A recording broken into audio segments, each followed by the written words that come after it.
Newegg Studios once again.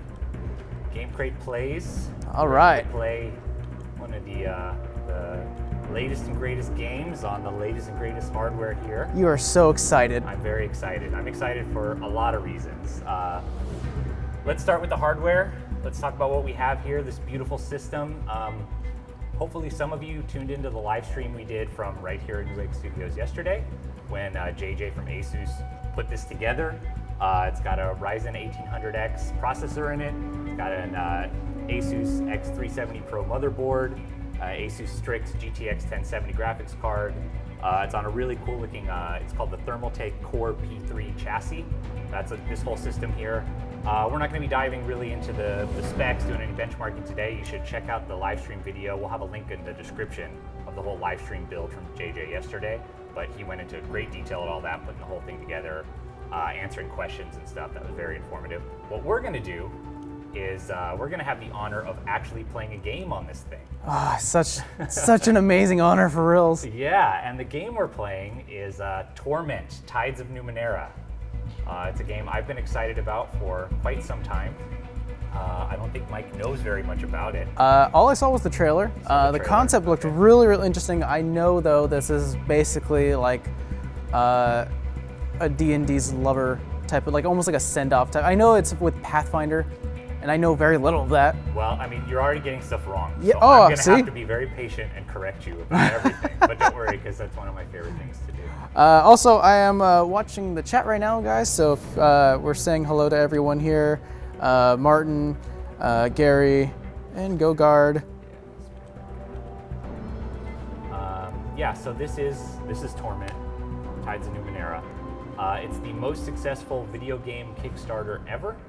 Not the most successful crowd-funded video game. Then you're talking about stuff like Star Citizen. But when you're purely limiting it to video games on Kickstarter, this is the one. It was in development for quite some time before it finally came out last week.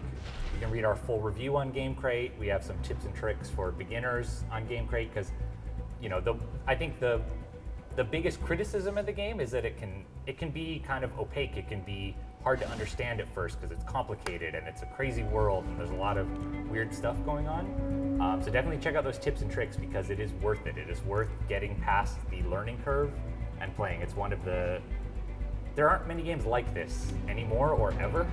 And so if you're a fan of RPGs where you make important decisions and you explore and discover crazy things and you can actually avoid combat, which I'm going to talk about, like where you can actually pursue non-violent solutions in the game. This has all that, and it has all that better than most games you've ever seen. What I kind of got from the game is that it's, if you have time to sit down and get immersed in just the game itself, this is it. Yeah. Like, this is the game for you if you want to be taken away.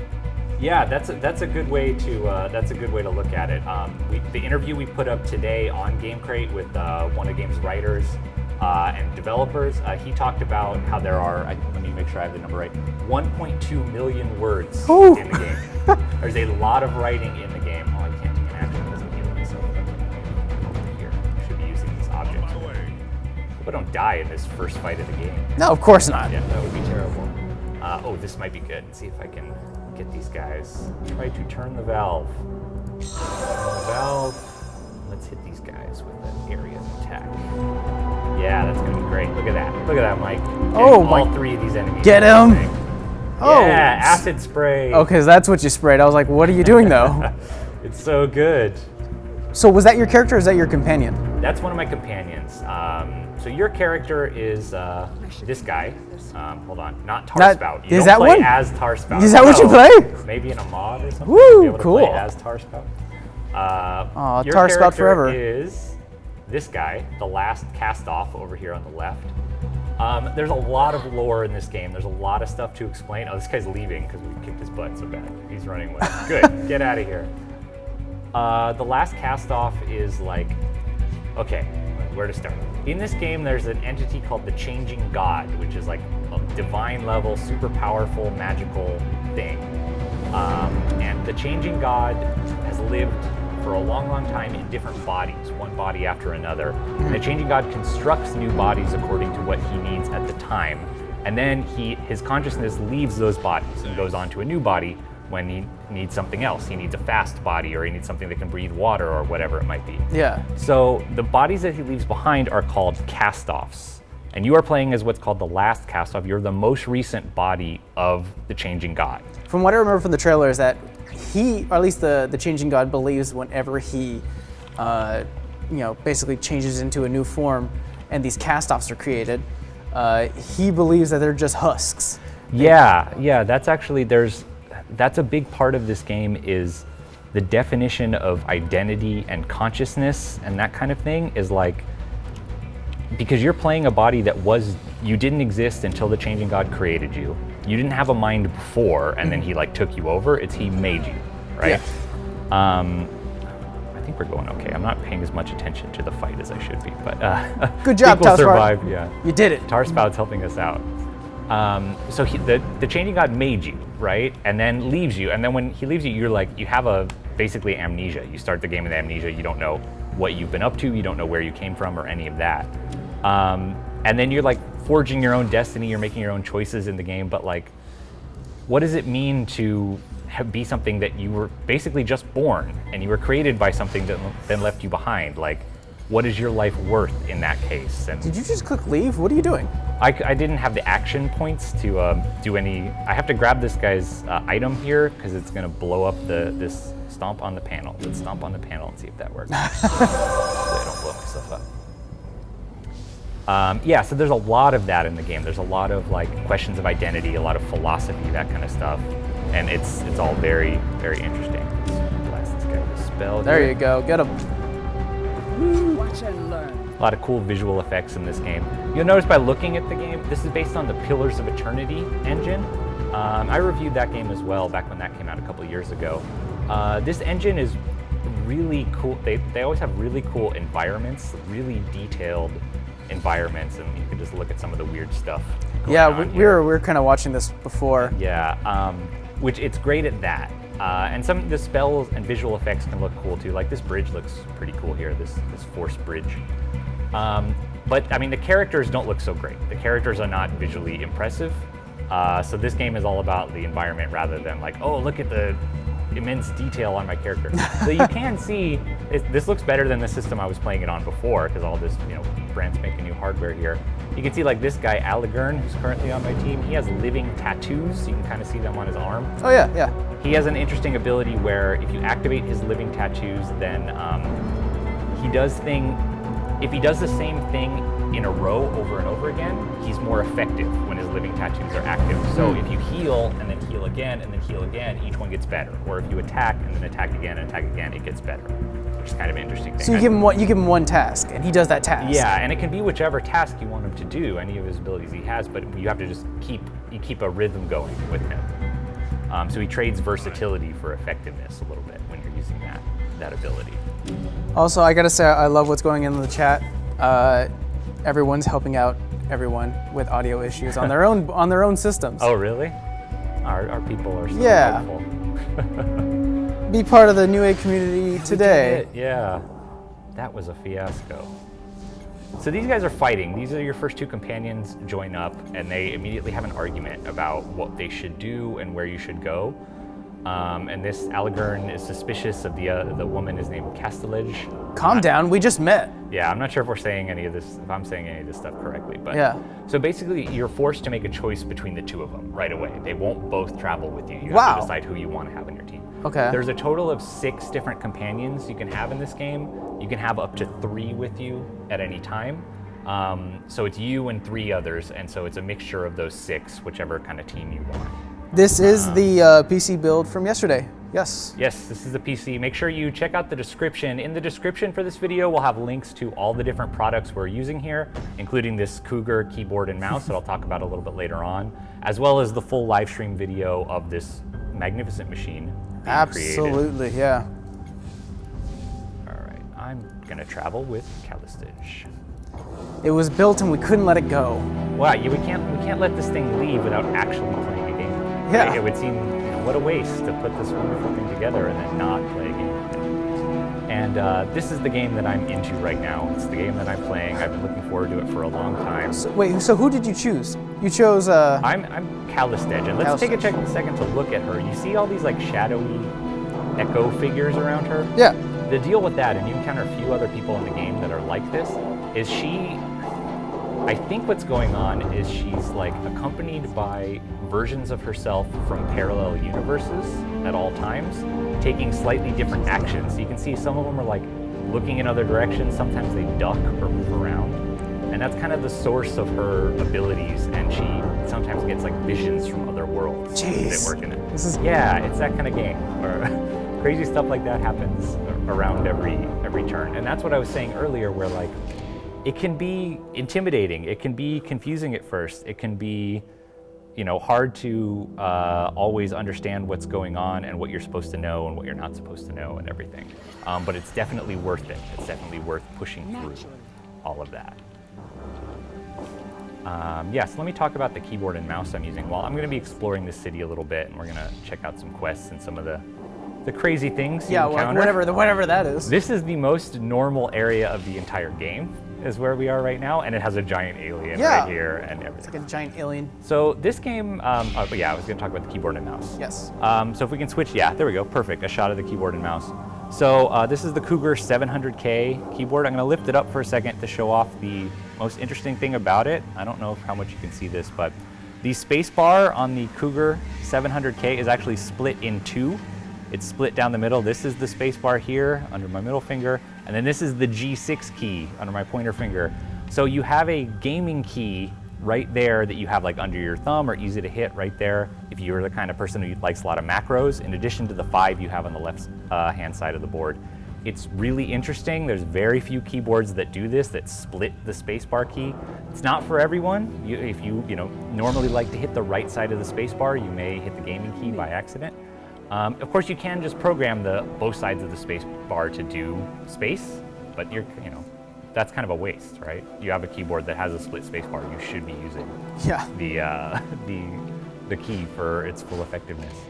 We're also using the 700M mouse from Cougar. Both of these should be linked in the description of the video below if you want to check them out on Newegg. It's got 8 buttons, it's got a fire key and a sniper key, and it's relatively affordable for a gaming mouse too, which is nice. Hey, this guy's glowing. He looks like he's having fun. This is one of the game's companions. Let's add him. Let's get Eritis. Eritis. I've played this whole game. I've beaten it already, and then played it like halfway through again. Sure, but you have. I haven't had to necessarily say this out loud a lot before.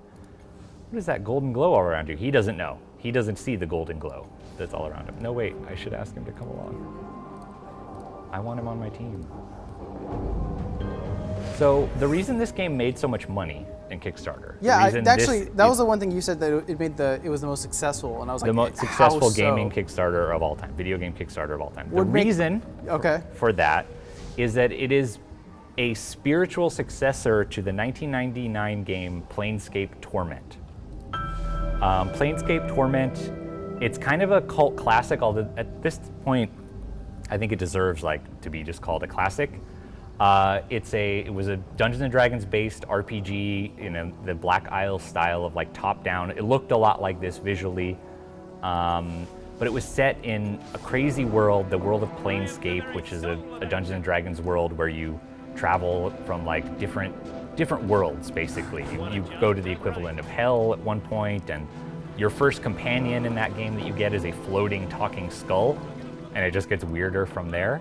That's another game that just had a ton of writing in it. There's a lot of meaningful choices that you get to make in the game. I like to imagine if it's based off some sort of Dungeons and Dragons type of storytelling, of course, it's going to have a lot of information and a lot of options. But that's the thing. Even compared to games like Baldur's Gate or Icewind Dale, Planescape Torment was above and beyond that in terms of the level of storytelling that we're talking about. Jeez. And the reason this qualifies as a spiritual successor, I mean, it has some of the same people that worked on that original game have come back to work on this one. It's not set in the same world though. It's set in this world of Numenera, which I'm sure we'll talk about a little bit more. Yeah. But in that game, you also played as this kind of immortal character. Step off the path. Yeah, Let's do just that. step off.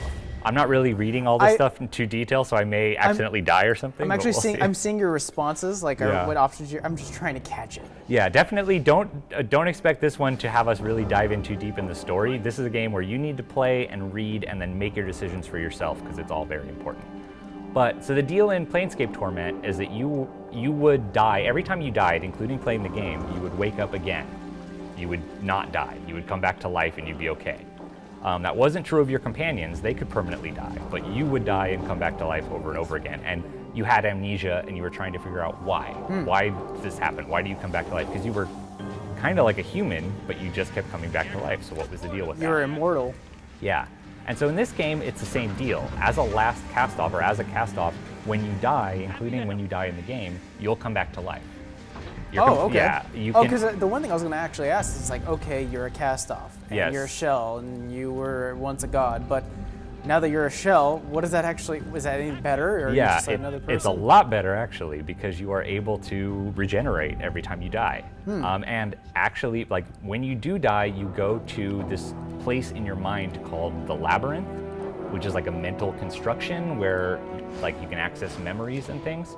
And so like part of the game involves doing stuff there. So you actually do have to die at a lot of points of the game. You have to figure out how to effectively kill yourself to progress at different points of the game. That's actually where I got stuck when reviewing the game for a long period of time, is I didn't realize I couldn't just like... You just walked in front of those guys, right? Yeah, I walked in. I'm gonna just stand in They were front of probably having a conversation. Well, actually, see, they're changing god cultists. They worship the changing god. So if I went up to them and said like, hey, I'm a cast-off of the changing god, they'd probably be down and be like, hey, you're cool, we like you. Give you some money. We're fans. These guys hanging out here. Yeah, so let's talk about the this world a little bit. Yes. Numenera, I guess maybe it's set on Earth. It's kind of unclear because it's a billion years in the future.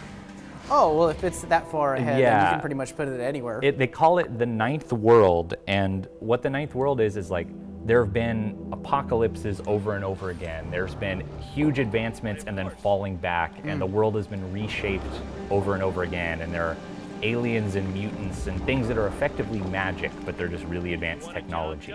And that's the world you're dealing with in Tides of Numenera, is this, there's all these relics and artifacts of the old world or the previous worlds that work as like, they're basically magic items. People don't know how they work or why they work, but you know, they can find them and they can use them to do amazing things. So one thing I actually want to talk about is about the actual setup we have. We weren't showing because we actually wanted to get past the tutorial real quick. Yeah. But you were even saying how smooth this runs, especially in the beginning when they had a bunch of moving parts. Like there was almost like it looked like a hexagon type of tile, just like flowing like a wave. Yeah, it looked amazing. There's a lot of really cool visual environment. Yeah, let's look at this thing. Let's while we're talking about that, let's look at this. Jeez. Excuse me. Let's interact with this. So we'll actually play this one out, and I'm going to have you decide what we do here, All right. okay? So what is this? We're passing this thing. I don't know if the game volume is loud enough for you to hear, but this is actually like chattering a bunch, making a lot of little voices as you walk past it. So can you read this? Oh, yeah, Fountains are constructed of material that seems halfway between wood and stone, doesn't contain water, instead it's filled with swarming, fish-like creatures that leap and comport in a wriggling mass, chattering to each other in what sounds like 1,000 different tongues. Yeah. So we can try to catch one. Okay. We can listen to what they're saying, we can examine the fountain, or we can leave the fountain alone. What do you want to do? Let's hear what they're trying to say. Okay, listen to what the creatures are saying. We go mad, apparently. You fold your arms, listening. Sounds like a cloud of nonsense syllables mashed into baby speak. So Okay. that's not working. We right, can so spend that's- more time listening, No. or Let's examine it. you're going to examine the fountain. Yeah. The fountain is unfathomably old. Coppery tongue-like decorations curl up. Ew, now I'm seeing those. Those do Yeah, look actually, like tongues. dang. As if lapping at the endless stream of creatures within. All right, examine, spend more time listening, try to catch one, or Let's leave try it to, alone. No, we're gonna try to catch one. Okay, so let's talk about this that keeps popping up. This is a skill challenge, and this actually is a big part of Tides of Numenera. Each character has different levels of skill in things associated with might and speed and intelligence. Yeah. And this comes up in dialogue all the time. You'll get a chance like, oh, you have skill in quick fingers. This guy is like standing right behind me. Excuse me, sir. Yes, sir. Personal space. Where's my bubble? Yeah. So this comes up, it's yellow, which means it's a speed challenge.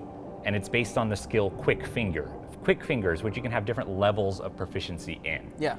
So this is actually, it's not based on Pathfinder, it's not based on Dungeons and Dragons, it's based on the Numenera role-playing system created by a guy named Monty Cook, who also worked on Planescape, the original setting in Dungeons and Dragons. Okay. So that's another connection to Planescape Torment.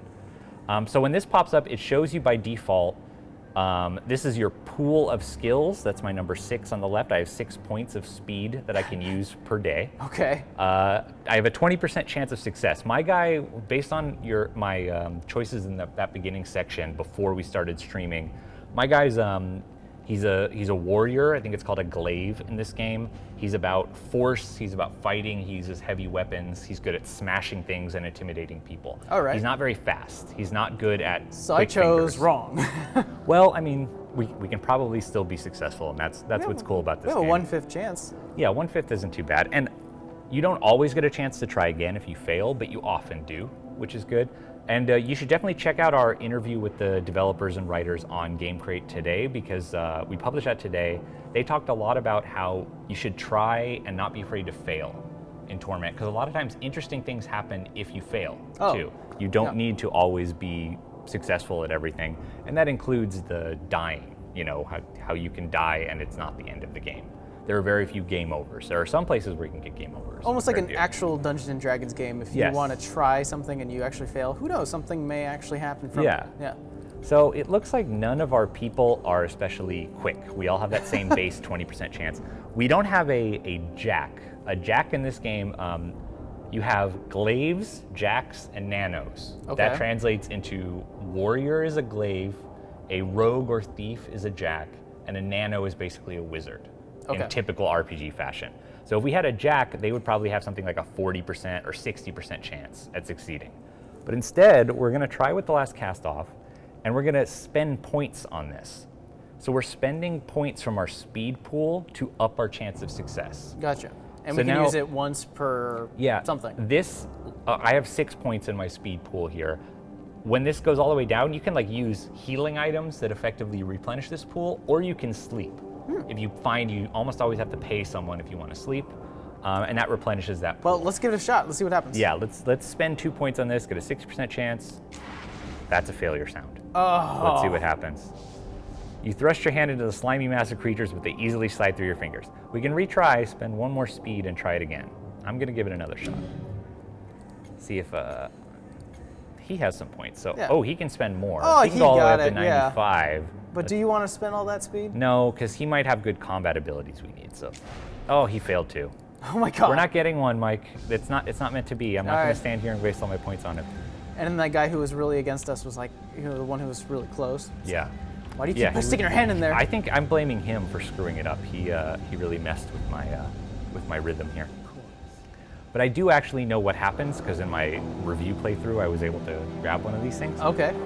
What you get is a thing in your inventory. Let's bring up the inventory. You get an oddity. Let's look at this oddity here. Knave's card. A playing card shows a grinning Nebovian child. When you rub your thumb over the card, it triggers an adaptive illusion that changes the face of the card. But you can't discover the trick to getting specific card faces to appear. This is one of the cooler things in Tides of Numenera, this oddity system. So that's like random.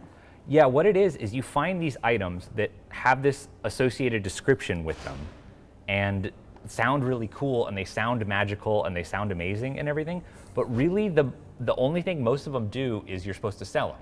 They're effectively vendor trash. Oh. But it's not like, hey, I got a pair of boots, or I got some junk that I'm gonna sell to a vendor, or springs, or whatever. It's each one is like crazy, the stuff that it describes. Like, here's another oddity. Finely made armband, or perhaps a bracelet, made of ordinary golden metal encrusted with worthless gems. If you focus your gaze on it for a few seconds, it disappears from sight and can no longer be felt against the skin. It reappears at its last location once no one is looking there. So it's a bracelet that when you look at it, disappears.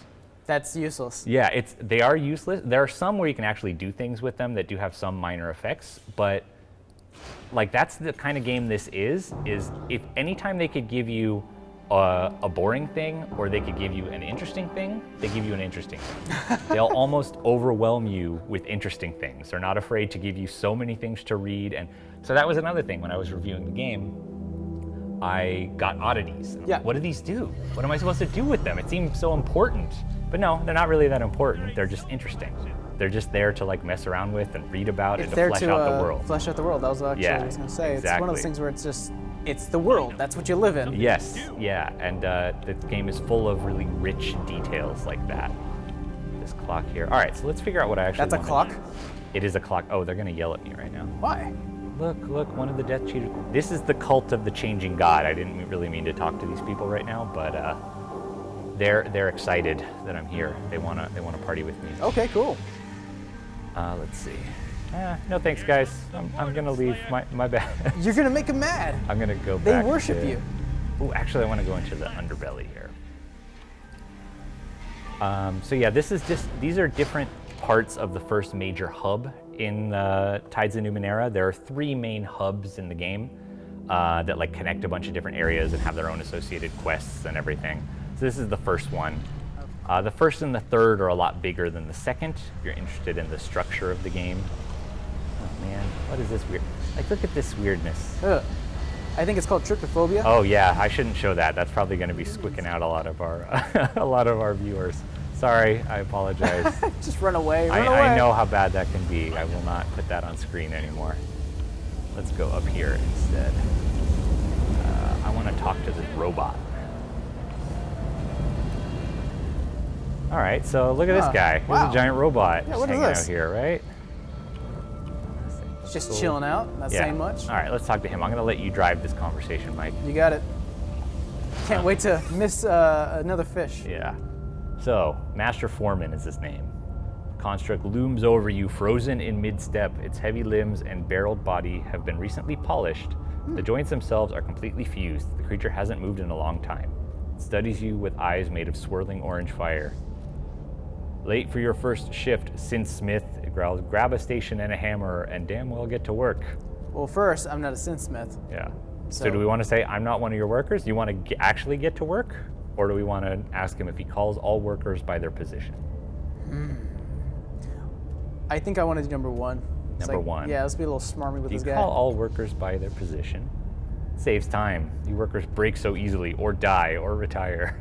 Now get to work. So what are we going to do? We're going to get to work? I'm not one of your workers. Not one of your workers. Oh, this is good. I'm going to talk about this. You're not good because I was going to have you fired at the end of the day anyway. What do you want? Before we move on, let's talk about this, the Indigo Tide and the Silver Tide. Yeah.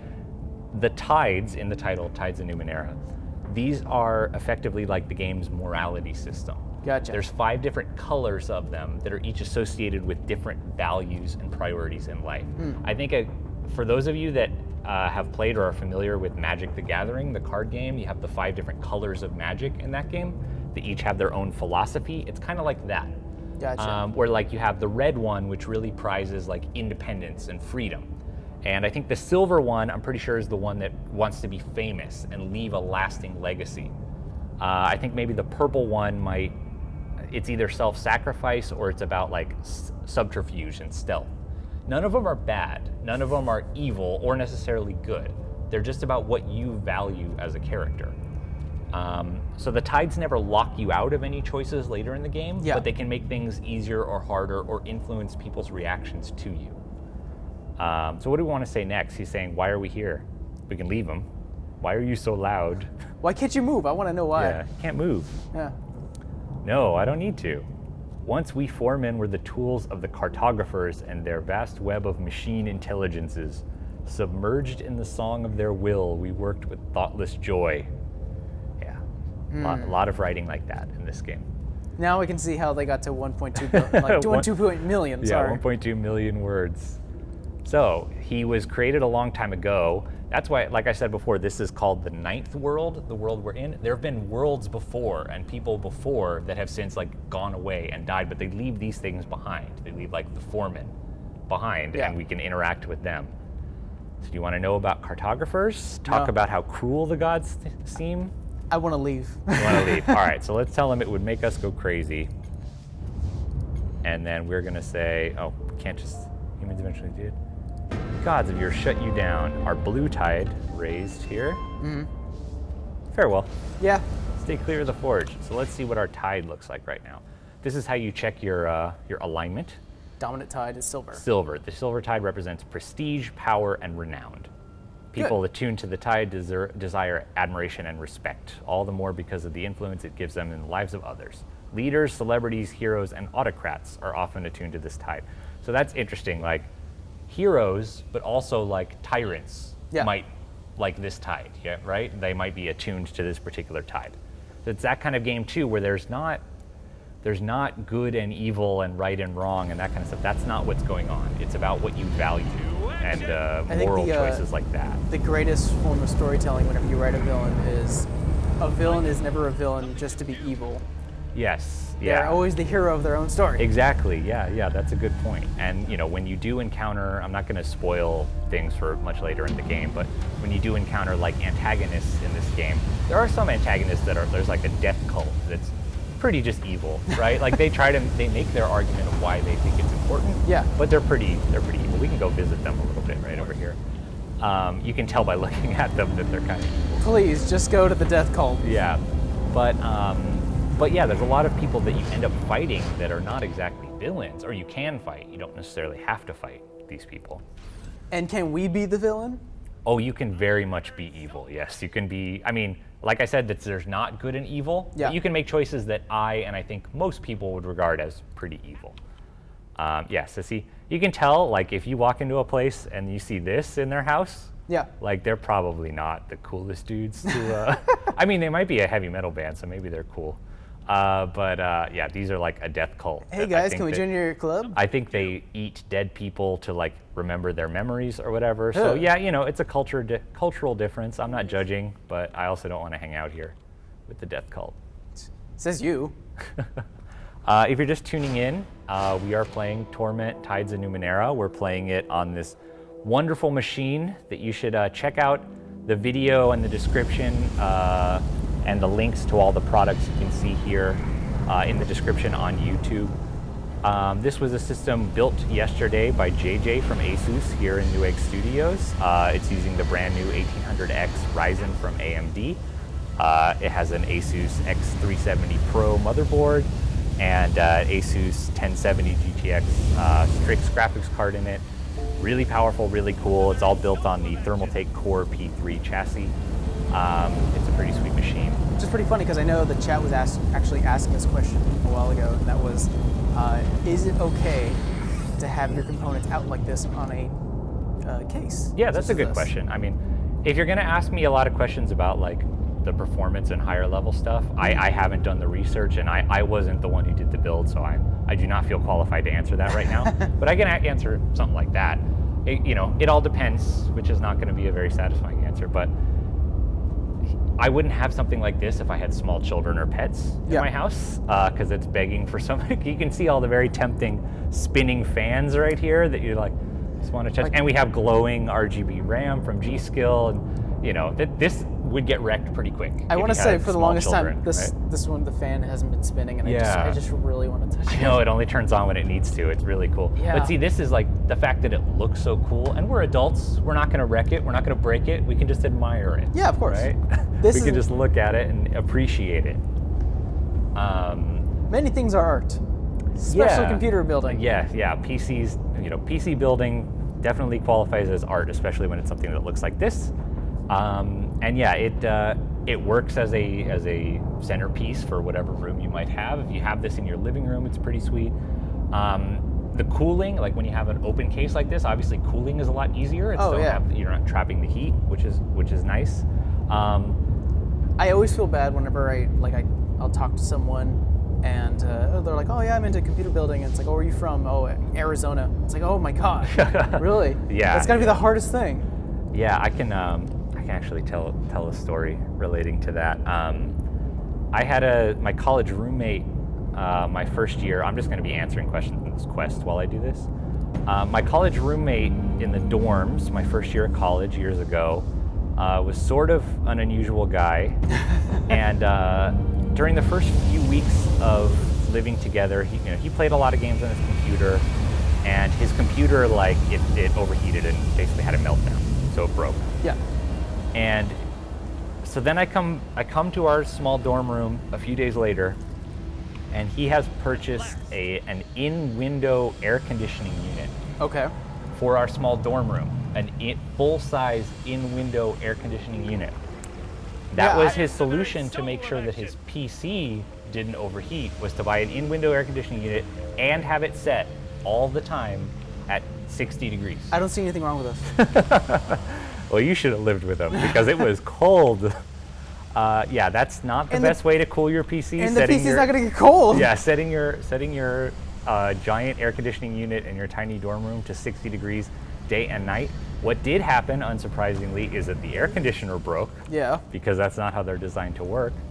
But yeah, just go on Newegg.com and just buy a better cooling system for your PC. Don't buy an in-window air conditioning unit if you're having PC temperature problems. This has been a PSA from Newegg. Yes, Newegg.com, your place to buy reasonable things to use to cool your PC. I have a funny heating story like that as well. My aunt actually bought just like a normal type of Walmart type of thing, where like a really cheapy type of, they bought it somewhere, and she was using it on her bed, which had like a really furry quilt, and of course when you have anything with a laptop type of thing where you have it where you have sort of cloth or anything, it suffocates it. Suffocates the CPU. Yeah. And the CPU and just the heating and everything else, and it's... And the graphics card is often lit. And of course, like with anything that overheats, Yes. it was basically just restarting. Every time I tried to boot, something was going on.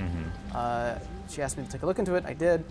And I swear, I just blew into, like, I opened the case and I just sort of, like, hey, it's kind of dusty in here, and I blew it, and dark, sort of black dust came out. Yeah, that's what I was going to say. That was going to be my guess for the issue, is it's probably full of junk in there. There's probably a lot of dust and hair and stuff from the blanket and everything else inside of the system at that point. Now, this is what I'm assuming, because when I blew into the laptop, a bunch of black dust came out, and I started to open up the laptop, and I found that there was no more thermal paste. Now, I'm not sure if this can actually happen, or if it was just really poorly made, but can thermal paste be so superly heated that it becomes dust? I mean, that's not the idea that it's supposed to be. If she had it for a really long time, it's possible that something like that. It was an old PC. Yeah, I mean, sounds like she didn't take super great care of it. So absolutely not. it's hard to say without having seen it and knowing the brand and all that exactly what happened, but don't do that. Yeah. It's going to be my recommendation, is take care of your electronics, take Please, care of your PC. Yeah, air is important. Yes. All right, we have a quest decision to make here, Mike. Some lady over here just randomly was yelling at us. Mother Temaz was randomly yelling at us, saying that we need to help this guy, Piquo. We need to help him make a big decision in his life, okay? And again, no spoilers, but I will tell you that when you do beat Tides of Numenera, you get a thing playing out that tells you about like how your decisions play out. It gives you little paragraphs of saying like, hey, you helped this guy do this, and this is what happened with him. Oh, cool. That's almost like the only, man, I gotta start increasing my library of games I've played, but almost like a Fallout type of thing. Fallout is the best example of that, and we're talking about like Fallout 2, and they've done it in the more recent ones, but not as in detail as the old school Fallouts. But yeah, it's very much like that. So you make decisions, and then it tells you the effect of those decisions, so it feels like they really matter. This is one of the smaller quests where you do get a recap of what happens when you make this choice. So we're going to make a choice. We're not going to find out what happens right away, but at the end of the game, it will tell you like, hey, how did it play out for this dude? Okay. So basically, this lady down here just yelled at us and said, you have to help him decide. She doesn't care what we help him decide. But he's an adult. He can't make up his mind. He needs help. He needs help from us.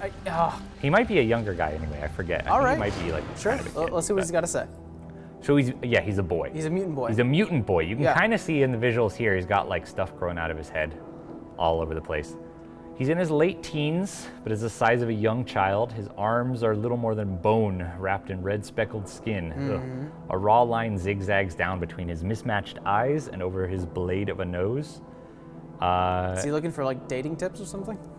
He says, get a good look. Maybe you want to call me some names. Oh. So yeah, he gets called names a lot because of his mutation. Eggshell. So what should we say? Should we say, are you threatening me? Calm down, earthquake? Or I'm not laughing and I'm sorry if I offended you? Didn't we already sort of establish who we were going to be? Well, we establish who we are to people that make us mad, but he hasn't made us mad. So we can still, in this game, you can always decide to take a different tactic than normal. We can decide if we want to be a nice guy here. But what do you want to say? I'll go with whatever you want to say. You really, all right, if it was really my decision. Yes. I would ask him if he's threatening me. Okay. I want him to just be like, hey, all right, listen, what are you doing? Are you threatening me? Silvertide. That's that Silvertide associated with wanting to be famous and getting respect. Like, hey, don't you talk to me that way. Exactly. What? Look at me. I'd have to be an idiot to threaten you. That's not what I meant. He's like scared now. So good job. You scared him. Well, great. Now I can help you. He says, I'm not going to be the butt of everyone's jokes anymore. I have some money, and I'm going to use it to change myself. Change everything I can. Oh, this is the decision. So he's trying to make a choice. Wow, this is a really kind of a hard decision now. It is, and it's going to get harder here as he details what his choices are. Okay. Because he only has enough money for one. Why do you care? All right, so Mother Temaz sent me. I want to help. Okay, so I've had this ugly face, this body my entire life. I've saved up to change myself, my future. Maybe I can become strong enough to deal with the people who hurt me. Or maybe I fix my face. I can do that, but then I'll still be small. So he can make himself maybe like look more normal facially, but he'll still be all small. Or he can make himself big and strong, but he won't look better. Wait, first of all, he can do both. There's such a thing as working out. Well, his body is like, part of the mutation is his body is undersized, right? And so I can only use the machines in this parlor once. It's too expensive. I spent years saving up all this money. Okay. So it's right up here, actually. I was looking at it a second ago. There's a parlor here that can do like reconstructive surgery and stuff like that, and it's going to do it to this guy. Let's go through the scenarios, okay? Yeah. Okay, so let's say he beefs himself up. I can only assume one or two things are going to happen. One, he becomes beefed up and no one's going to fight him again, but everyone's going to be scared of him because now he looks like a monster and giant. That's a good point. Or he gets big and then he becomes a little more, gets a little cocky and then he starts bullying other people. We wouldn't want that. That is something that does happen. Gets revenge. If he fixes his face, he'll still be scrawny, but people won't. Maybe they would not be scared of him, maybe not make fun of him so much, And that's the only scenario I can think. So I would think you need to fix your face if you want to. Let's look at our choices. The here. lesser of two evils. Yeah, we could ask him more questions if we don't want to make our decision quite yet. Yeah. We can tell him, change your appearance. It's important to feel good about how you look. Use the parlor to become so strong, no one will ever bully you again. I can think of better uses for your money besides changing your appearance. We can say, don't use your money to change your appearance at all. Maybe we try to say, buy yourself a nice house or better clothes or donate it to charity or whatever. I don't know what would go down that path. Oh, great. Now I'm thinking of more things. Yeah, I'll think about this some more. Let's talk about something else. No, we gotta make a decision. Let me think about your problem. I'll be back. No, we're gonna make a decision. All right, so I'm gonna ask him some more questions. We need more details. More details here. Yeah, we're gonna make a decision during this conversation. Yeah. Can I give you some money so you can afford more services from the parlor? Yeah. I only have 79, I forget what it's called. I will give you $9. Yeah. You don't actually have enough. I remember I tried to do that in my review playthrough. That doesn't work. No dice. You're going to have to pick one. All right, no dice. All right, got it. Where did you get the idea to use the parlor to change yourself? You're the one they call the changing god, right? We've met before. So he met the changing god in a previous body before me. 5 years ago, some stupid kids rubbed my face in a mud puddle. You found me sitting in the puddle. I was upset. You told me that you changed all the time. And I could too for a price, because the changing god changes his bodies all the time, right? For a price? We said that? Well, yeah, because he can't do it for free. He has to go to the surgeon to pay for it, right? Do you remember? He says in a small voice. So we can lie and say, of course I do. It was 5 years ago. We can say, no, I haven't, don't really remember. Or we can be honest and say, I'm not the changing god, or that was my predecessor. That was my predecessor. Let's be honest. We're not trying to lie to this guy. Gold Tide raised a little bit amount. I think that's the one that's about the greater good and trying to help people and stuff. You changed. I don't understand. It wasn't bad advice. I wanted a different future. Okay, I want to know about your past. I want to know your past. You already know everything, right? I don't care where I came from. All right, so we need to persuade him if we want to try to get more information out of him. Okay, let's persuade him. So let's see. Ooh, it's an intellect-based skill. My last cast-off's not very good. Oh. Cast-a-ledge has a lot of points, so let's... 70. Yeah, we did it. That's a success sound. We That's finally what had a like. success. Yeah. Fine, you asked. Parents came to the city with a tribe of people. I was born in the underbelly of the city. First memories of someone spitting on me. Jesus. This is horrible. Yeah. My only friend was a girl. Someone killed my father in a bar when I was 12, so I left. Okay, that's a very sad story, and it doesn't really help us make a decision, I don't think. Yeah, I'm done asking about your past. We can ask him, how did you earn your money? And he says, I performed a lot of odd jobs for people. This is important to know too. It says, how did you earn your money again? Because there is so much reading in Torment, sometimes your eyes will like skip forward or you'll accidentally click through things quickly. Oh, if it's not a major decision, if it's just information, you usually get a chance to go back and get it again. You can ask people to repeat themselves again so you can clarify things, which is good. But it also, the game does a good job of important information will show up in your journal.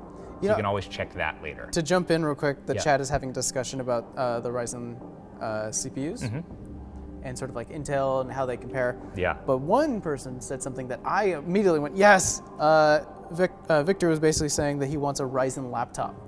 Oh yeah, that's going to be exciting. I mean, my God, yes. Yeah, we're not going to get into a debate of AMD versus Intel on the stream. We're going to say that hey, at Newegg we like options, we like power, and that's what we got now. And yeah, a laptop based in that would be exciting. Well, I kind of like to engage in that type of conversation. I mean, we're not going to have it right now, but it's one of those things where thank you for keep discussing about which is better, make your decision. I'm saying we're not going to weigh in, but we absolutely. fully encourage people to debate it in the comments. Absolutely. All right, I want to help you to decide what to do with that money. Yeah, I want to help you decide. We're going to make the decision. We're going to make this choice right now. Change your appearance. I honestly think out of all the other options, he got inspired by us. Yeah. If he does, the worst thing I can think of is that he just stays skinny.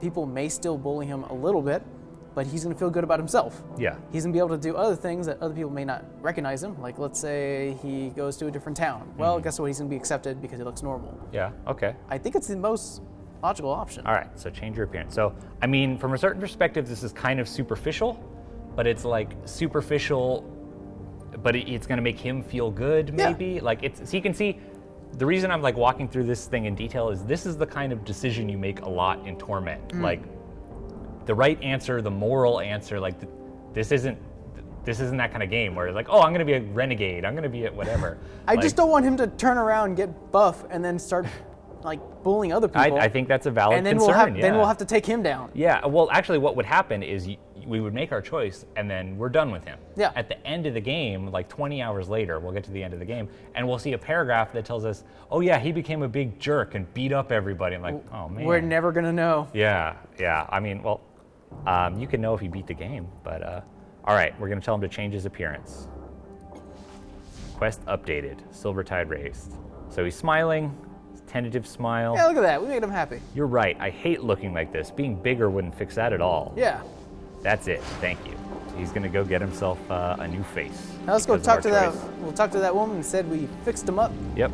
Oh, look, he's better. There he is already. There you go. This feels even better than I dreamed. Look at that. We made him feel better. Piquo. Piquo? I don't know how to pronounce it. Piquo. How would you pronounce that name? Piquo. That sounds fun. Yeah. Yeah. All right, let's cruise on over here. And let's tell her that we did it. As the husk of the changing god, yes, our Cree should be always change. Always change. I mean, yeah, this is that kind of game where if you came up with kind of an abstract philosophy like that, you could play the game like that. Yeah. Not like this is a Renegade playthrough, but this is a playthrough where I'm always wanting things to change. Hey, do not walk through me. What the heck? I run a respectable boarding house. You're not. You just walked in front of me. He basically just shoulder checked you. It's like it's like he's in my party. He's one of the members of my group here. You're talking to this woman, you look behind you and you're like, can I help you? Hold on, let me get the shield from here. There you go. What am I called? Oh, I have to do this first. I need to talk to you about, so I've solved his problem. And she doesn't really tell you whether like she thinks what you did was right. It's like, I know you did what you thought was right, but we know that life is more than one choice, don't we? And now he'll make the next one on his own, maybe. And then she gives us a thing that works as a shield. Yeah, this game's shield on. I almost felt like she was Oh, I kind can't use the heavy weapon and a shield. All right, no shield because I want the of judging us a little bit. She got a little judgy, a little bit judgy, yeah. I'm sorry, miss. Did you want a giant person walking around? I think she probably would have said that regardless. She would have like kind of made us feel like maybe we didn't do the right thing. There's all kinds of stuff. Oh yeah, this is an important thing. If you play this game, if you play Torment Tides of Numenera, if you play it on PC, it's the tab button, but you need to get familiar with this button, which highlights everything that's interactable. Isn't yellow or the gold mean you can talk to them and get a quest? Not that necessarily you get a quest. Like these guys will just say like stuff. Yeah. They'll just say a line or whatever. But these are all like people you can talk to, things you can examine, and then most important, things you can actually interact with and probably get an item out of. Because the environments are really detailed and it can sometimes be hard to see all the little details that you should be picking up on, but it's super important in this game. Like when I was talking earlier about I got stuck because I didn't always know, or I wasn't sure how I was supposed to get to the labyrinth, which you can only get to if you die. It turns out there are actually like items you can interact with in every major area of the game that will effectively kill you. But you have to interact with all of them to figure it out. Like it could be it's not, but it could be that these things kill you. Yeah. If you follow the right dialogue path with them, these pyramid things or these triangle things could kill you. You find yourself in a room, there's a teddy bear and a glass of water. Yeah. What do you click on? So figuring out how to die and get to the labyrinth is an important part of the game, right? And so that's an important thing. That's probably the biggest tip I have for Torment is interact with everything, talk with everybody. You know, it's a giant game and you'll get a lot out of it if you like explore and experiment and like they say in our interview that we did with them, don't be afraid to fail. Yeah. So I happen to know that there's something in this rubble house. Hello? Yeah, wait, did you start talking and just... Dig deeper? Huh? A small girl. Oh no! Who are you? Tries to shoo you away. Oh no, these guys show up. So there's a girl in there, but then some thugs stroll over. Okay. She wasn't here, no one was. How did this giraffe find her so easily? So they're talking to the girl, they want to take the girl. Here she comes. I like to imagine it's almost like an Australian voice, like, come on, little bad.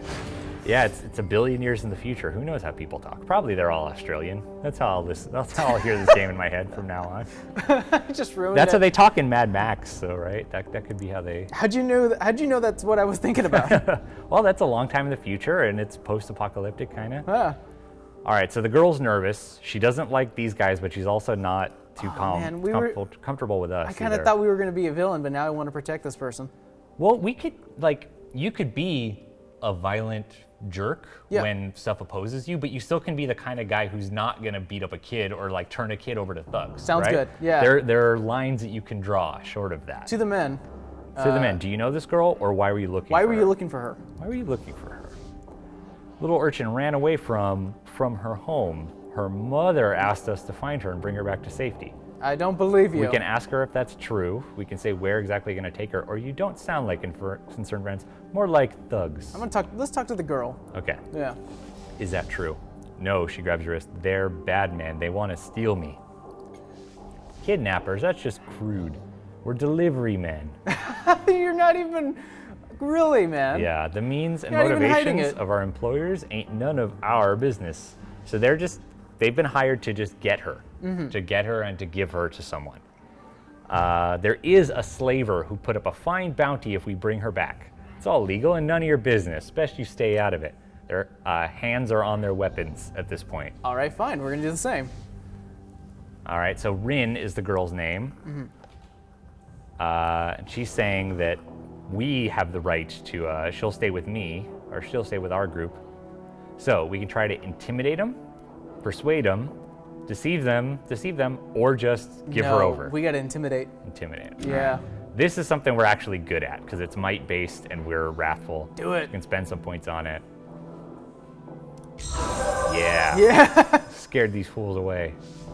Fine, she ain't worth the trouble anyway. Yeah, you better run. So if we would have failed that, this would have been a combat thing. Possibly, yeah. I don't know if I've failed that before, but I said earlier how this game you can often avoid combat, and it's true. Like, my playthrough for my review took about 20 hours, and I think there were 20 or less like battle situations that I encountered. If I remember from the article that you guys were publishing, it was you can go through this entire game with probably only like 1 or 2 fights. Yeah, there are very few must-fight situations, and my character that I played in my review was very talky. It was a kind of a wizard character, and was very good at like persuading people and getting out of situations and just figuring stuff out. Was really good with machines and stuff. And so if you want to do that, you can. The combat system in this game is actually pretty cool, and like I wouldn't mind if the game had more combat in it, because that's cool. But it is also like, so many games talk about alternate solutions and non-combat solutions, but don't really have it. But this game has it. We should have just failed it just to get into the combat, because I'm assuming they had their hand on their weapon.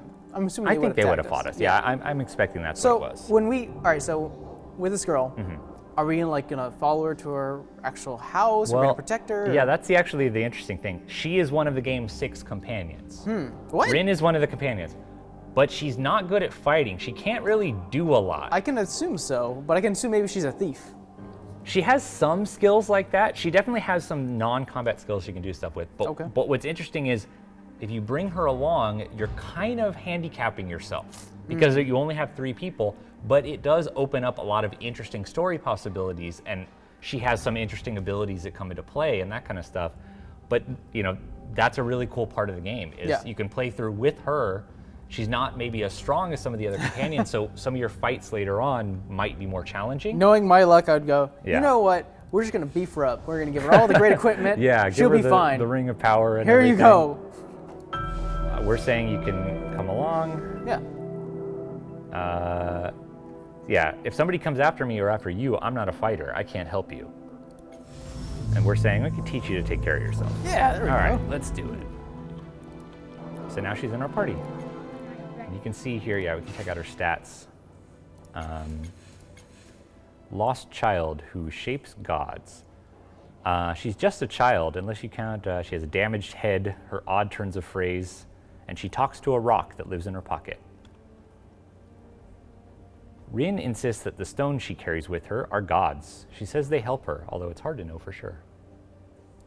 Yeah, so she is a god of hiding. She's very good at hiding and stealth, which actually is important in a lot of parts of this game. She's good at healing, perception, running. Oh, there we go. But you can see she basically can't use any weapons. She's not going to do anything well with any weapons. So we have to be ready for that. We have to accept that weapons are not what's happening here. So we got a quick question. Can we test the Ryzen and Arma 3 someday? Oh yeah, I saw somebody commenting on the live stream with JJ yesterday that they want us to do that. That's definitely a good idea. That's something we should take all this new hardware for a spin with visually demanding games or hardware intensive games like Arma with certain mods and everything. Yeah. That's definitely a good idea. That's something we should look at doing with not just this system, but other systems we have down the road. Okay, so I want us to go get involved in a fight that we will probably lose. What time is it? It is 5 to 5. Okay. All right, I'm gonna get us involved in a fight that we will probably lose, and that might be a good way to end this. Yeah, if you're interested in this wonderful system we have here, you can see it on screen right now. This was built by JJ from ASUS on our live stream yesterday in Newegg Studios. You should check out the link in the description or watch it just on the Newegg YouTube channel. It's a really, really awesome system with some very impressive hardware from AMD and ASUS in it. You should definitely check it out. And if you want to buy one for yourself, you want to buy the whole setup here for yourself, you can do that. That's the whole link for that should be in the description on YouTube too. Yeah, this is a crazy monster thing that's here that we haven't even interacted with. That's another thing about this game is you walk into a new area and you start moving around, and there are so many crazy things everywhere, and like most of them have side quests associated with them, or you can get items out of them or anything. You can get different stuff out of them. And so it's a game that really pays off, like, hey, that's interesting, I'm gonna go mess with that. Yeah. And you can often get something out of it. Like that fountain we failed at so miserably. You would have got a fish and done... Fish, yeah. It at least would have been something I could sell. These are like aliens hanging out here. Oh, weird. Yeah, once again, if you're interested in the game and you want to know more about the game, go to GameCrate. We have the full review of the game is up there. We have tips and tricks for new players, and we just today published an interview with a couple of the people from In Exile who worked on the game.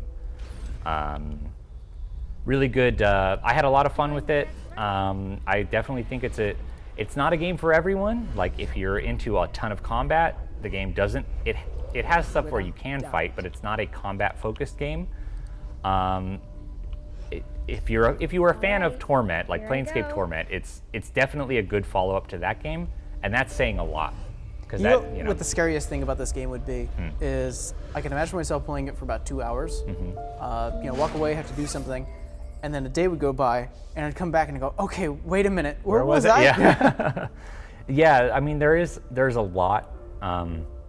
There's a lot of details. But there's a lot journal, of stuff right? To remember. Yes, there's a journal. I'll open that up in a second, but this is actually a fun nod. So Planescape Torment came out in 1999, which is a long time ago at this point.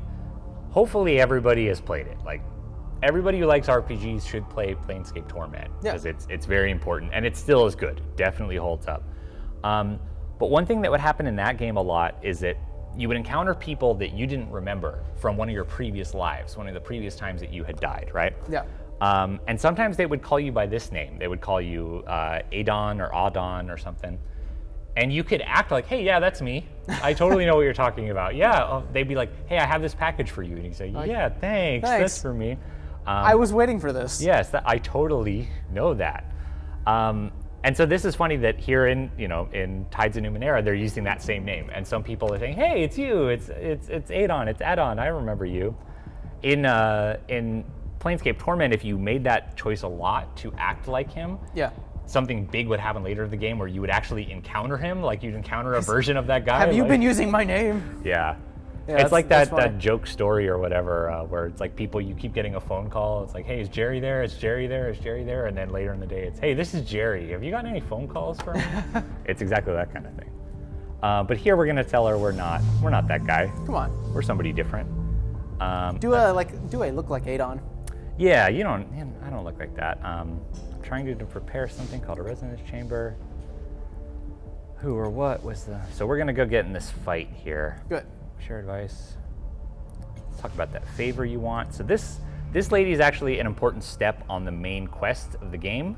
We're very near the beginning of the game. We're in the first hour still, where we're trying to fix a thing called the resonance chamber, and she knows how to do it, but she's asking us for a favor first. Of course. And so she wants us to go clear out a thing, something called the Memovira, I think. Oh no, the Lazaret is what. Why me? Can't you handle this yourself? All right, let's do it. So we need to go to this thing, the anechoic Lazaret, and we need to make it safe for her. She said that it got dangerous. Don't worry, it's safe enough to take a little child with.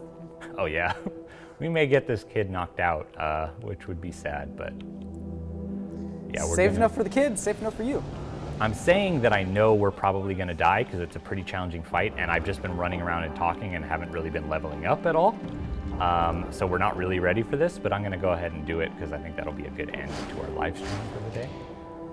We can't technically die, though. Yeah, that's the thing. If I do die, which I almost certainly will, you'll get to see what the labyrinth looks like. You'll get to see how that works. And yeah, your companions, I'm pretty sure when they just get knocked out, and then later you could go find them again. Although they can get like debilitating injuries if they get knocked out a lot that you have to fix with either healing items or taking a rest. Take them to a doctor. Yeah. I think the doctors in this game are more the kind to like, oh, there's one later that like wants to take out one of your eyes to give you a bionic eye or something that could give you extra powers. Yes, please. Yeah, there's a lot of that kind of stuff. There's actually major parts later in the game that are all about finding weird doctor things. So this is where we need to go, back here at the beginning. This is the Lazaret that we're gonna go into and check out. So hold the metallic eye, open aperture. There we go. And we're in. All right. So what are we fighting? Well, I talked my way past these guys when I played before, but we're gonna see if we have to fight these Murdens, which are like crow people. Yeah, that's... Kinda. That is an awesome design. Oh, now I'm actually at this point, I'm remembering. When I played the first time, you know, you get to choose abilities that you have. And since my guy was really intelligence focused, one of the abilities I could choose as a wizard, basically, as a nano, was the ability to read thoughts. Huh. And so what that would do is in all these dialogue things, there would be something that showed up in orange that would say like detect thoughts, and you would be able to read some of their surface thoughts. So you'd be able to tell if people were lying to you or what they might have planned. And Like they'll say something and they go, heh, he'll believe that. exactly, Yeah. like you would get a lot of insight into their intentions and stuff. And that totally changes the game. Now not having that, like I don't have that to rely on because my guy's pretty dumb. My guy's like a force-based guy. That's very different. And so that's a really interesting way to play. I would recommend either doing that the first time, I was really happy with that, or if you don't do that the first time, play it again, just being able to read people's thoughts just to see how different it is. Because it's actually... Side effect of the creature's telepathy. Yeah, and that's what's interesting about Murdens. Murdens do something with their brains, so it's like the static. You can't read the thoughts of Murdens. Even if you can normally read thoughts, you don't get to with them. Oh, this guy, he wants to fight him immediately. Our companion, Erichis, who's actually really fun. We haven't interacted with him much, but either calm down, what's wrong, or get them. We're gonna have to attack. All right, let's fight him. Red Tide raised a small amount. You tick-infested, trouser-stealing bird curs. Oh yeah, they stole his pants. That's why he doesn't like that.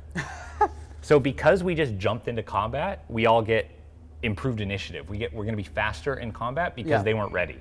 We didn't have to fight here. When I played this the first time, I didn't fight these guys. They weren't expecting this. They were not ready to fight. A fight. You weren't all expecting get to that. go first. Oh man, she's still hurt from that original fight. I haven't healed anybody up.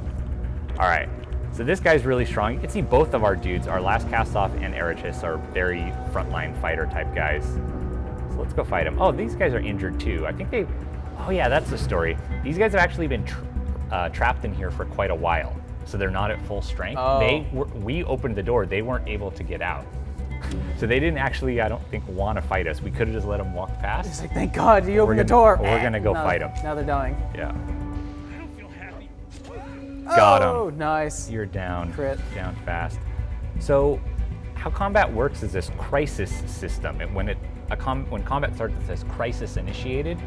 And how it's different from a typical RPG is that during a crisis, you can interact with objects in the environment. You can also talk to people often during combat.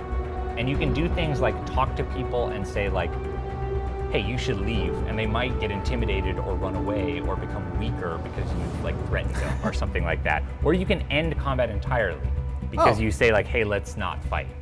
Whatever, right? So like, What? yeah, just because you're in a crisis doesn't mean that fighting is the only option. There are always other choices. Let's see if I can do this.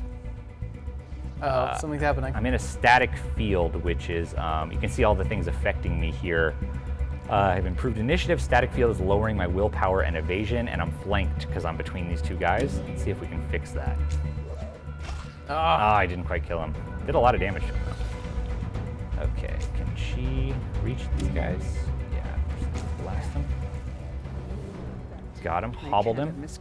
I don't know about that kid.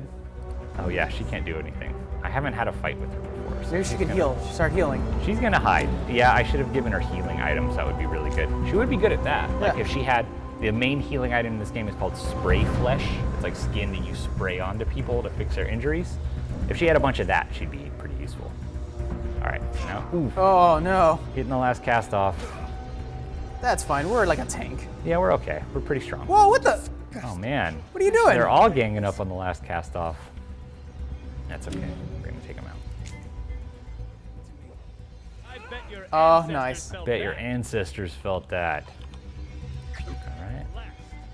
Move them here. Let's get them with the last cast off. So I don't have a lot of combat abilities now because this is still very early in the game, but you unlock some really interesting abilities. You can swing your weapon in a wide arc and hit multiple people. Start you can, like, spinning around. Yeah, there's a hook ability where you throw a hook and like pull a guy towards you, which is cool. You can do it's like Roadhog from Overwatch. That's kinda. exactly what I was thinking. Yeah, you can do one where you like knock people down and injure their legs so they can't move as fast. And Always things go like for that. the legs. Yes. Yeah. All right, I can't move anymore. So let's do that. She'll shoot her gun at this guy. Does she have a gun or? Oh, she does have a gun. Yeah, it's like a little pistol. You can kind of see it in her hand there. Huh. Yeah, she can't do anything, so she'll just go over here. She doesn't have any items equipped that she can use. So end her turn. Oh no. Ow. Cast off's gonna die. All right, let's pound up this guy. And victory. All right, so I'm gonna pop down here real quick just because I wanna end in this very challenging fight down here before we wrap up. So yeah, this is one of the big... Challenging? I think not. Yeah, well, we're gonna step away before I actually do it. But so yeah, what happens here is you're in this thing and there's all these guys here, Peerless, which are like copies of this rogue AI that are really, they're obsessed with them being like perfect and being disgusted by like living things and flesh. This is getting crazy. It is really first crazy. We got magic, then we've got almost Deus Ex type of implants. Yeah. Now we got almost like HAL 9000 or 5000 like a implant AI type of things. Yeah, there's AI in this game. We got gods. Yes, it's definitely a grab bag of sci-fi and everything fantasy you stuff. want. Yeah, we can bow to him and say that.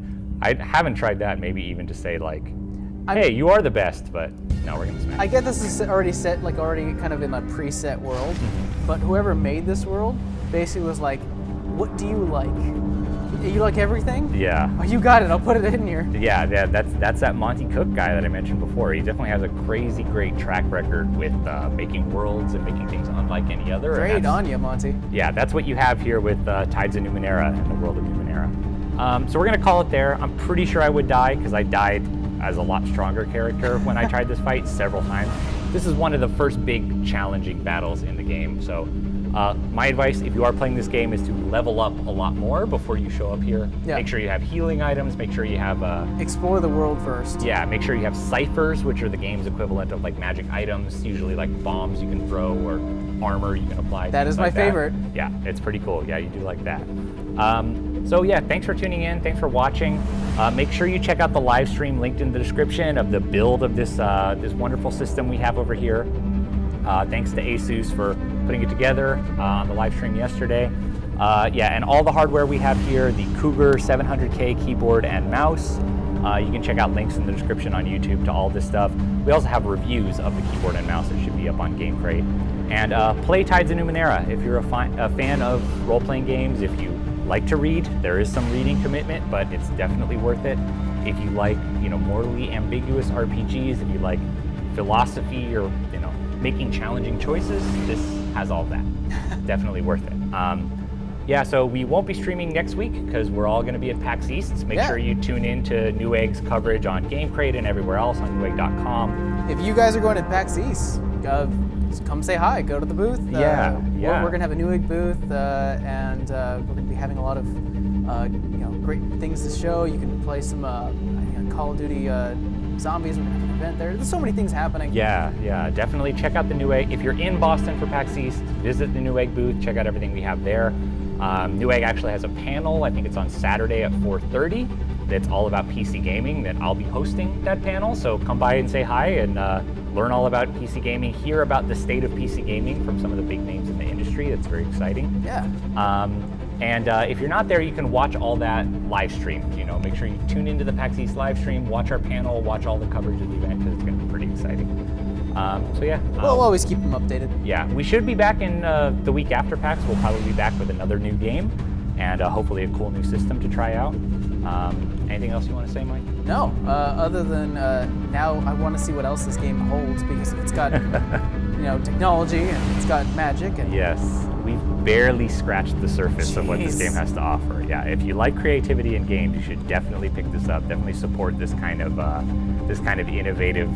This is good. This is one of those games where it's you get sort of tired of the same type of formula of games that you play, and this is a great alternative to it. Yes, it's definitely trying some new things, which is always appreciated. All right, so we'll see you in a couple weeks, guys. Thanks very much, and until then, goodbye from Newegg Studios. Later, guys.